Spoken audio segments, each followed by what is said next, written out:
If you want to start taking some awesome portrait photos but don't know which lens to buy, you've come to the right video. Today we're going to be talking about the best Sony lenses for portrait photographers, whether you're a beginner, intermediate, or you have a small budget or a big budget. My name is Justin, and on this YouTube channel we talk about photography, tech, and lifestyle, so if that's the kind of content you enjoy, make sure to subscribe. And just so I don't waste your time, I've left timestamps in the description down below, so if you want to skip at any point in the video to what applies to you the most, check those out down below. Alright, so you probably already know what the first suggestion is going to be because it's going to be the same as every other video on the internet, the Sony 50mm 1.8. Trust me, it's suggested for a reason. The Sony 50mm 1.8 is going to be the best bang for buck lens on the market. It's about $350 brand new Canadian, or about $200 on the used market, which just means for all my American friends out there, you guys can get it even cheaper. So why the 50mm 1.8? Well, if you're looking to get that nice blurry background, the more professional look, this is going to give that to you. Having that f1.8 aperture means that it's going to allow more light into the lens, which also allows for that blurrier background. So more light also means it's going to be great in low light situations. So if you're looking to do some portrait work in lower light situations like some sort of night photography, this is going to be a great option for you. Having that f1.8 aperture is what allows for that blurry background look that you get in more professional looking photos. So if that's the kind of look that you're trying to achieve, this is going to give it to you. Either way, the 50mm 1.8 is probably the most suggested lens after you have your kit lens, especially for people who are trying to take portrait photos. Alright, the next lens is going to be the Sigma 56mm 1.4. So this lens is like the Sony 50mm 1.8 but on steroids. The 56mm 1.4 is one of the first lenses I bought when starting to shoot on the Sony system. This lens is much more in the mid-tier range when it comes to pricing. It starts out at around $579 Canadian, or about $400 American, but you can find it a little bit cheaper on the used market. Although this thing is priced much higher than the 50mm 1.4, I would say it is 100% worth the money, and I would buy it again if I had to. First of all, because this is an f1.4 lens, it does let in a little bit more light, which is nice, as well as allows for an even blurrier background. This lens is also just ridiculously sharp. I don't think I've shot with anything sharper than this lens on an APS-C size camera. Let's just take a quick look at some of the photos I've taken on this thing just so you can see how sharp it is.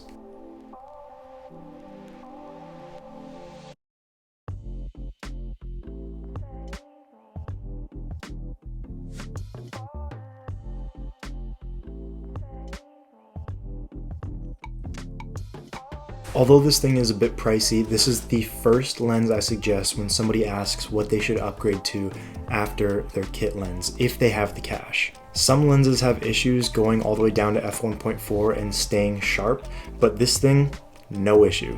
Like I said, although this is pricey, check the used market. A lot of the times you can find these things in incredible condition. Most people take really good care of their lenses, and you can usually get a pretty good deal on them. If you're looking for something really wide that isn't in the 50mm kind of field of view, check out the Sigma 16mm 1.4. I'm actually using it to film this video right now. Once again, this is a Sigma lens made for the Sony APS-C size cameras. The 16mm 1.4 is a bit wider than normal for portrait photos, but I still think it works really well. If you want to have different angles and a different field of view, kind of stand out from the pack when it comes to portrait photos, this is going to do it for you. Once again, has that f1.4 aperture, meaning blurry background, lots of light, which is nice, and it's also incredibly sharp. The image quality you get out of this is just awesome, and for about $530 Canadian, and I think about $350 American, this is a great deal. If you're looking to do some video as well as portrait work, the 16mm 1.4 is just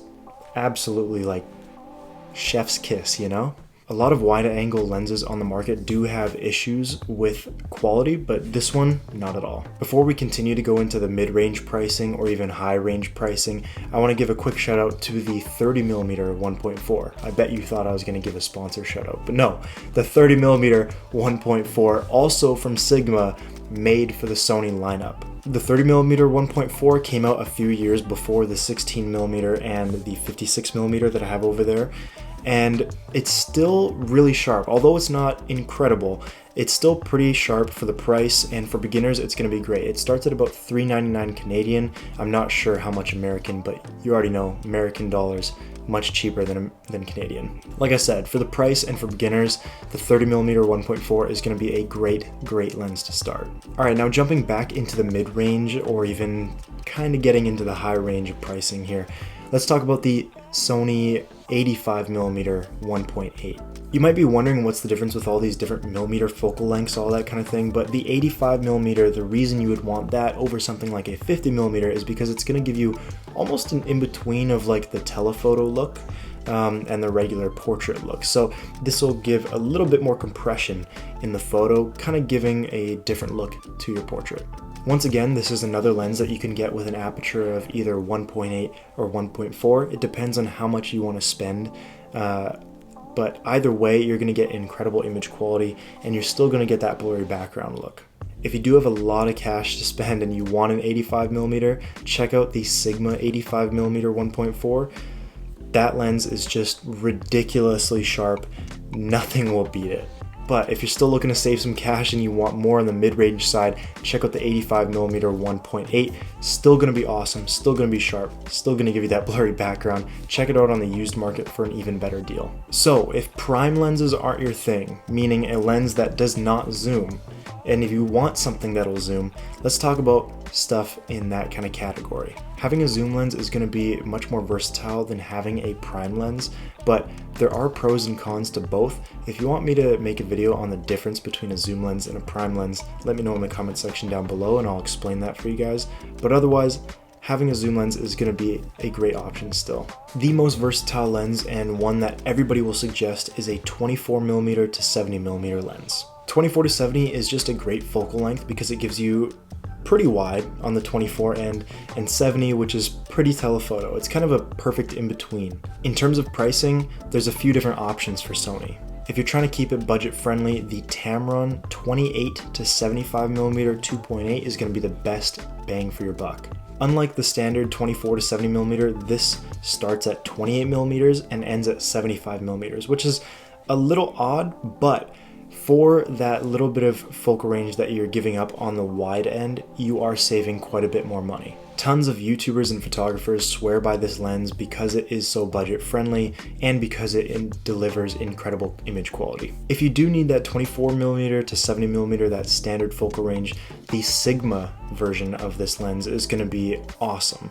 It's still going to give you really good image quality, has that 2.8 aperture, meaning it'll still allow for a lot of background blur and a lot of light to come in, so it's good for those low light situations, but it is going to be slightly more pricier than the Tamron version.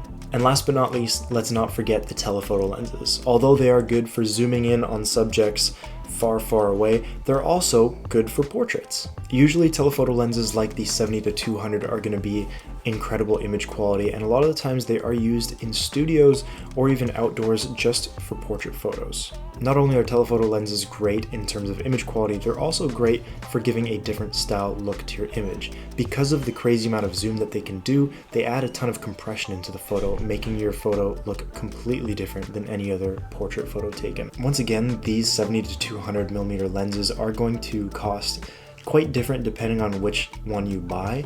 Of course, the Sony version is going to be ridiculously expensive at about $3,000. I would not suggest getting that one, especially if you're on a tighter budget. If you are on a bit of a tighter budget but still able to spend some decent cash, I would say check out Tamron's 70 to 180 2.8. It's great because, once again, 2.8 background, lots of light, lots of blurry background, but you also get the great focal range. You miss out on 20mm on the long end, but is it really that big a deal? In my opinion, not so much, and you're getting a much better bang for buck.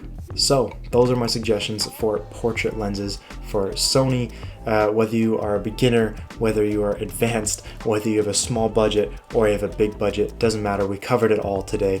If you like this kind of content, make sure to give it a like if it helped you out. Also, let me know in the comment section down below if it helped you out, or if there's another kind of video you want me to make. If you have any questions, anything like that, I will try my best to reply in the comments below. Also, if you like this kind of content, subscribe to the channel. I would appreciate it. So yeah, we're just trying to build a little community over here that talks about everything to do with photography, tech, and lifestyle. So if that's the kind of stuff you enjoy, I appreciate you guys checking out the videos. And yeah, that's pretty much it, guys. Thank you so much for watching. As always, peace, guys. See ya.